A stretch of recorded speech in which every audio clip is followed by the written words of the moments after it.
Bless us, Father. I have a feeling we're about to sin. Welcome to MsMojo, and today we're counting down our picks for the top 10 teen drama villains motivated by revenge. We're not going anywhere, Elijah. Please, do tell. For this list, we'll be looking at the most infamous characters to plague our television screens. Do these characters still manage to make your blood boil? Let us know in the comments below. Number 10. Oliver Trask, the OC. Regarded by some fans as the worst character in the series, this obsessive narcissist brings so much juicy drama to the plot. Am I trying too hard with him? All I want is to be friends, and I just feel like he hates me. Spoiled rich boy Oliver tries to manipulate Marissa into falling in love with him, only to threaten himself with a gun when things don't go his way.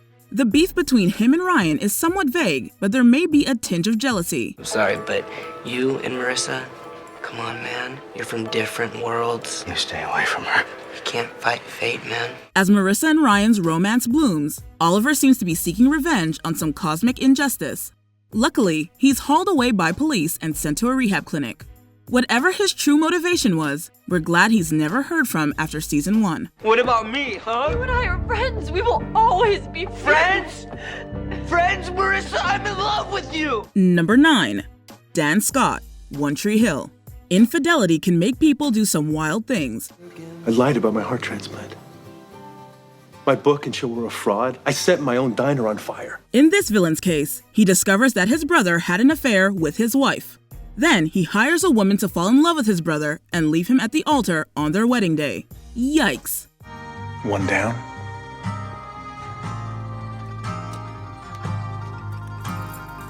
One to go. On the surface, Dan seems like he could be a decent guy, but dig deeper and you'll find a verbally abusive liar. He also has some pretty bad luck. Despite all of his dastardly deeds, Dan was awarded a surprisingly satisfying redemption arc. We truly saw him trying to become a better person. But you learned what's important. You learned to put friends and family first. And you've become the selfless, kind person that I always wanted for a brother. Number 8. Polo, Benavent, Viada. Elite. Riddled with anxiety, this character is just as sympathetic as he is villainous. También soy yo el que está aquí delante pidiéndote que me perdones. Yo no. ¿Sabes qué? In the first season, he falls into a polyamorous relationship with Christian and his girlfriend Carla. But after the entire throuple falls apart, Polo resents Christian. Si crees que vas a conseguir a Carla, estás muy equivocado. Como pasatiempo estabas bien, pero eres muy poca cosa para ella. Ya. Sin embargo, para ti no era poca cosa, ¿verdad? It's possible that this thirst for revenge has some romantic subtext. Regardless, Polo yearns to make Christian suffer. But Alvaro Rico's brilliant performance gives Polo a lot of depth. It's easy for a character like this to be portrayed as simply evil, but he's handled with such care the audience can empathize with him. It doesn't excuse his actions. However, it does make him incredibly interesting to watch. ¿Por qué me estás ayudando? Porque tú me ayudaste a mí y salvaste a mi familia. Number 7. Klaus Michelson, The Vampire Diaries. One would hope that after living over 1,000 years, something like revenge would seem petty. Unfortunately, in Klaus's case, he seeks vengeance against everyone who's betrayed him. Over the centuries, that list has grown quite long. Please just kill me, Klaus, and be done with it. I show you kindness. I've searched for you for over 500 years. Your death is going to last at least half that long. Between the way he's been treated by his mother and former allies, it's no wonder he has trust issues. Klaus is gifted at using devious methods to manipulate people to act in his interests.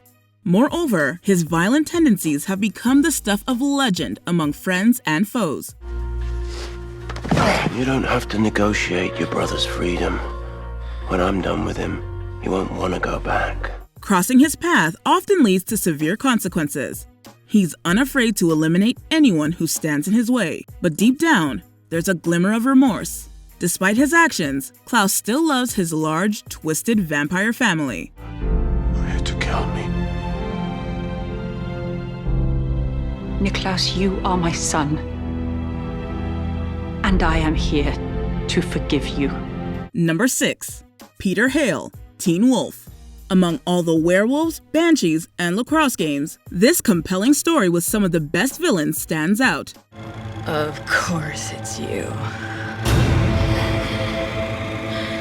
Everyone else suffers, but somehow you come out on top.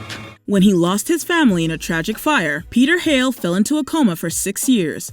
During that time, his hatred festered and intensified. Do you have any idea what it was like for me during those years? Slowly healing cell by cell, even more slowly coming back to consciousness. When he finally awoke, he embraced his darker instincts and committed an unforgivable act. He killed his niece, harnessing her power to ascend as the new Alpha. I've always been the Alpha! Fueled by his desire for revenge, his werewolf form is a massive monstrosity. His relentless pursuit was aimed at the supernatural hunter responsible for the blaze that decimated most of his family.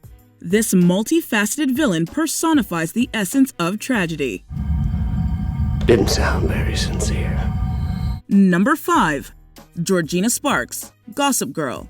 This devilish Upper East Sider is truly chaos incarnate. She's cruel, manipulative, and wickedly good television. I don't think Jesus would approve of that. Well, you can tell Jesus that the bitch is back.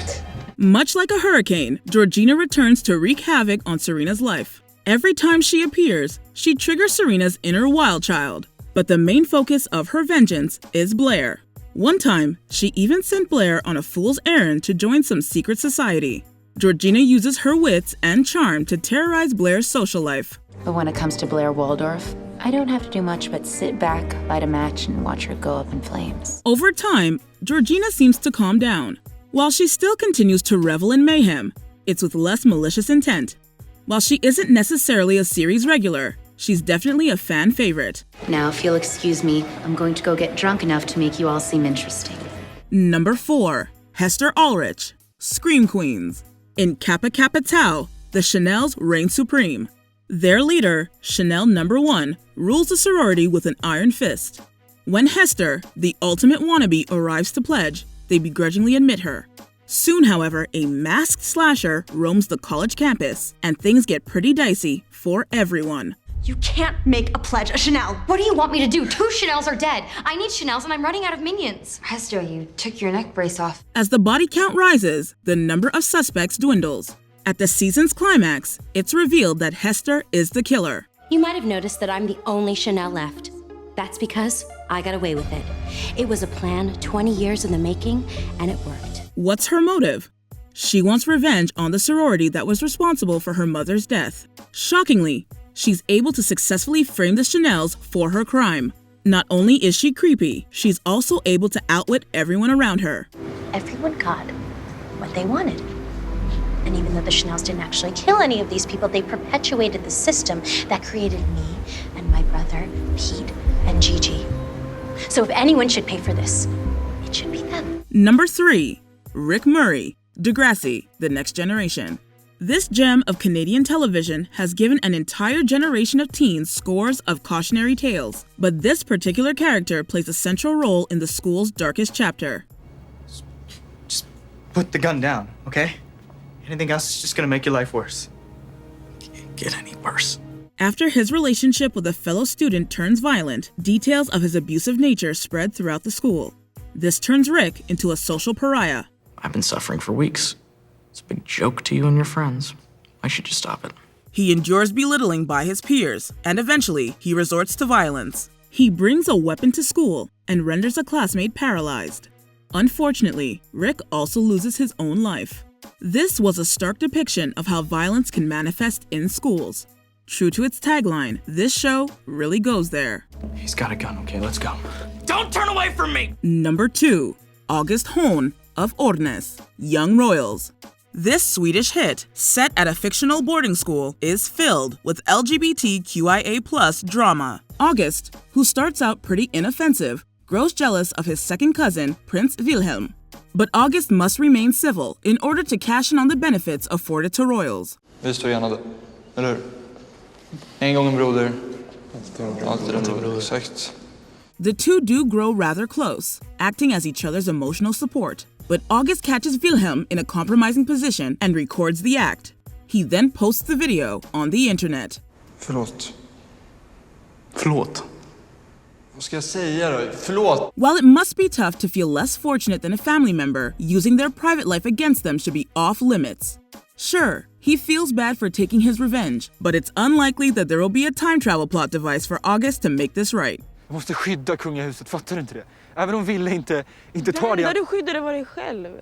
Before we continue, be sure to subscribe to our channel and ring the bell to get notified about our latest videos. You have the option to be notified for occasional videos or all of them. If you're on your phone, make sure you go into your settings and switch on notifications. Number 1. CeCe Drake, Pretty Little Liars. Very few teen dramas have villains as infamous as the A-Team, the enigmatic supervillain group that torments our main characters. As they communicated as the singular A, the culprit constantly changed hats. Mona was the most obvious villain on this team, so when CeCe is revealed to be the true leader of the A-Team, it is shocking. Lord, help the mister who comes between me and my sister. We had come to know CeCe as a caring mentor to her cousin Allison, but she was actually Allison's sibling all along. She sought vengeance for Allie because she believed that the liars had disrespected Allie's memory. Those bitches were happy that you were gone. And that really pissed me off. This reveal was also highly controversial and raised the topic of trans representation, especially by non-trans actors. CeCe and the show itself illustrates the sheer mayhem of teen dramas. I'm begging you. CeCe, please don't do this.